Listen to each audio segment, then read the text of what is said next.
অনেকে আমরা ভাত খাওয়ার সময় বা সালাদে অতিরিক্ত লবণ ছিটিয়ে নেই। অনেকেই বলেন এতে নাকি খাবারের স্বাদ বাড়ে।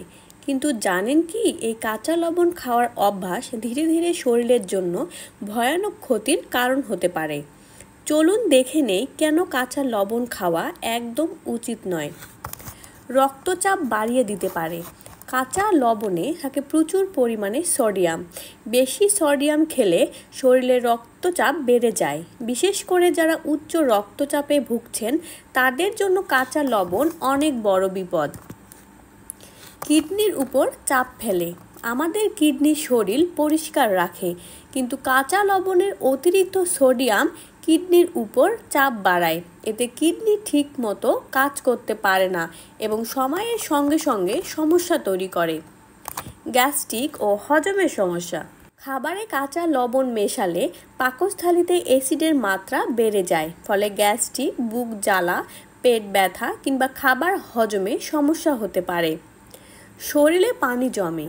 সোডিয়াম শরীরে পানি ধরে রাখে, ফলে হাত, পা, মুখ ফুলে যায় বা ফোলাভাব তৈরি হয়। ওজনও বেড়ে যেতে পারে। যারা ওজন নিয়ন্ত্রণ করতে চান তাদের জন্য একটি বাধা। হাড় ক্ষয়ে যেতে পারে। বেশি লবণ খেলে শরীর থেকে ক্যালসিয়াম বের হয়ে যায়। এতে হাড় দুর্বল হয় এবং ভবিষ্যতে হাড় ক্ষয়ের আশঙ্কা বেড়ে যায়। থাইরয়েডের সমস্যা হতে পারে। অনেক সময় কাঁচা লবণে আয়োডিন থাকে না। আয়োডিনের ঘাটতি হলে থাইরয়েড হরমোনের ভারসাম্য নষ্ট হয়, যার ফলে দেখা দেয় ওজন বাড়া, চুল পড়া, অবসাদ সহ নানা সমস্যা। মুখ ও দাঁতের ক্ষতি করে।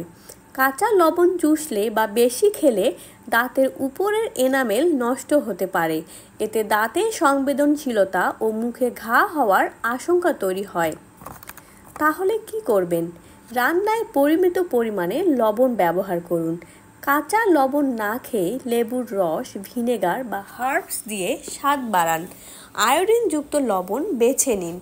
উচ্চ রক্তচাপ বা কিডনি সমস্যা থাকলে লবণ খাওয়া আরও কমিয়ে আনুন। কাঁচা লবণ দেখতে নিরীহ হলেও এর প্রভাব অনেক মারাত্মক হতে পারে। আমাদের শরীরের ভারসাম্য ঠিক রাখার জন্য লবণ দরকার ঠিকই, তবে তা যেন পরিমাণে এবং সঠিকভাবে হয়। আজ থেকে কাঁচা লবণ খাওয়ার অভ্যাস ত্যাগ করুন। সুস্থ থাকুন। আমাদের ভিডিওটি ভালো লেগে থাকলে অবশ্যই লাইক, কমেন্ট এবং সাবস্ক্রাইব করুন। ধন্যবাদ।